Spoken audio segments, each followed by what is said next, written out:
ବୁବୁଲୁ ଆମର କେମିତି ଲାଗୁଛି? ପୁରା ହିରୋ ନା? ସେ ଆମର ସଜବାଜ ହୋଇ ସ୍ୱାଧୀନତା ଦିବସ ପାଳନ କରିବାକୁ ଟୁକୁନା ବାଇ ସାଙ୍ଗରେ ବାହାରି ପଡ଼ିଲାଣି। ପିଲାଙ୍କ ଗହଳରେ ଜାତୀୟ ସଙ୍ଗୀତ ଜୟଗାନ କରି ଜୟ ହିନ୍ଦ ବୋଲି ଘରେ ବହୁତ ସାରା ଚକୋଲେଟ ନେଇ ଆମର ବାବୁ ପହଞ୍ଚି ଯାଇଥିଲେ। ସେଦିନ ତ ସେ ଜୟ ହିନ୍ଦ ଠିକ୍ ସେ ବୋଲି ପାରିନଥିଲା, କିନ୍ତୁ ତା ପରେ ପରେ ସେଠୁ ଶିଖି ଜୟ ଜୟ ନାରା ଲଗେଇ ଘର ସାରା ବୋଲି ହେଉଥିଲା। ଏଠି ଦେଖୁନାହାନ୍ତି ଜେଜେ ଜେଜେମା ପୁରା କସରତ ଲଗେଇଛନ୍ତି ବୁବୁଲୁକୁ ରେଡି କରିବାରେ।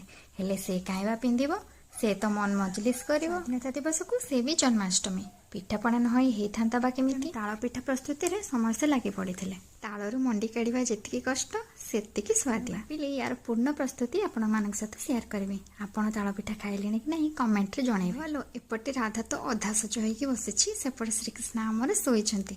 ଦି ଜଣକୁ ରେଡି କରି ଛାତ ଉପରକୁ ଚାଲି ଯାଇଥିଲୁ ଫଟୋ ଉଠେଇବାକୁ। ଦେଖୁନାହାନ୍ତି ବୁବୁଲୁ ଆମର ପାଣି ଧରି ଗଛମାନଙ୍କୁ ପାଣି ଦେବାକୁ ଲାଗି ଯାଇଛି, ଏପଟେ ପାଣି ଢାଳୁଛି। ଫଟୋ ଉଠେଇବାକୁ ଯୋଉ ହଇରାଣ ହରକତ କରିଛି ସେ କଥା କୁହନ୍ତୁ। ଏପଟେ ପିଠା ବି ହେଇଗଲାଣି। ଏ ପିଠା ଖାଇ ସବୁ ପରିଶ୍ରମ ଏଇ ଛୁଆମାନଙ୍କ ପଛରେ ଶାନ୍ତ ପଡ଼ିଗଲା। ଆମର ଏଇ ବ୍ଲଗଟି ଆପଣଙ୍କୁ ପସନ୍ଦ ଆସିଥିଲେ ଲାଇକ୍ ସେୟାର ନିଶ୍ଚିତ କରିବେ। ଧନ୍ୟବାଦ।